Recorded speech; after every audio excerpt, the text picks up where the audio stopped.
Tänään tehdään hauskat lainekiharat pitkiin hiuksiin ja muotoilulaitteena käytetään kaksoismuotoilupuikkoa. Kohta näette mikä se on.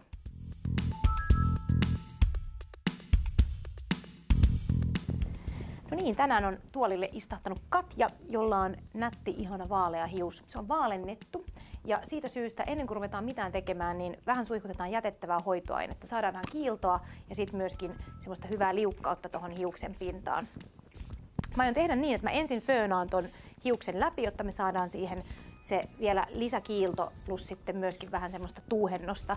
Ja sen jälkeen kokeillaankin yhtä ihan uutta laitetta, josta mä kerron kohta lisää.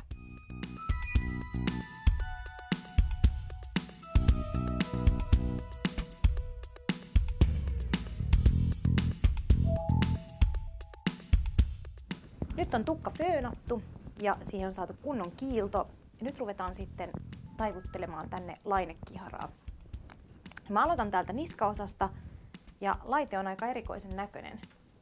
Tää on vähän tämmöisen ääniraudan tai jopa ritsan näköinen. Ja tähän on tarkoitus kieputtaa osio kerrallaan hiusta ympärille ja sillä me saadaan aikaan semmoista pientä kaunista lainekiharaa. Katsotaan, jätetäänkö lopuksi sitten hiukset auki vai kenties pyöräytetään ne vielä ponnarille.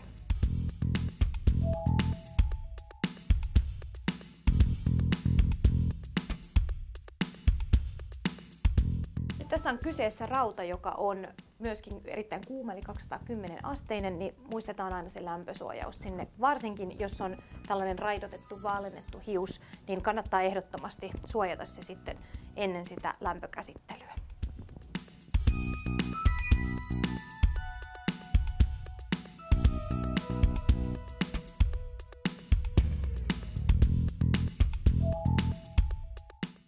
Tässä kun ottaa näitä osioita, niin kannattaa ottaa aika kapeina.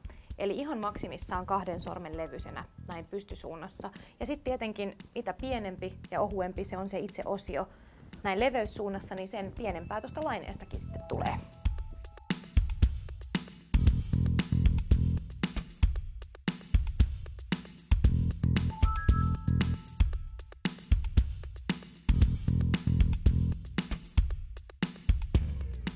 No niin, täällä on melkein kaikki hiukset jo käännelty laineelle. Vielä viimeinen osio tätä toista sivua ja sitten tuo toinen sivu vielä ihan viimeiseksi.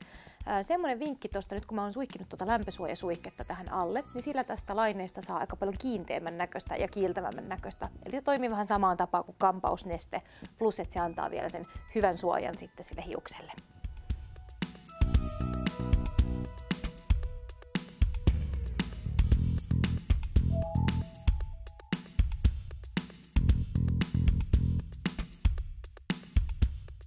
Ei, hyvältä näyttää. Aika rentoa tämmöistä beach-lainetta saatiin Katjalle aikaiseksi ja mietittiin silloin alussa, että josko sen laittaisi ponnarille vai kenties jättäisi auki, mutta on tää niin makea, että kyllä me jätetään se auki. Sitten tarkoittaa sitä, että loppuu vaan kunnon lakka päälle ja voitaisiin tehdä se vaikka Katja niin, että sä voit pikkasen tipauttaa päätä taaksepäin ja sitten heiluttelepa sitä just noin, niin mä anna palaa vaan. Jes, tää on hyvä keino. Käännetään vielä tonne päin. Eli tiputa vaan ja heiluta. Jee, noin.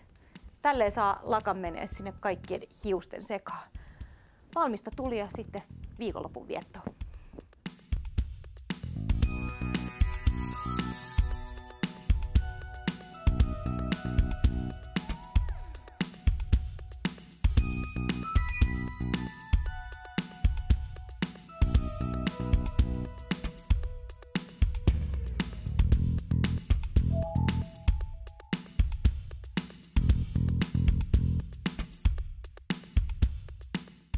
Ihanalta näytti Katjan lainekiharat ja mikseipä tuollainen surffarityyli sopisi hyvin tähän syyssäähänkin.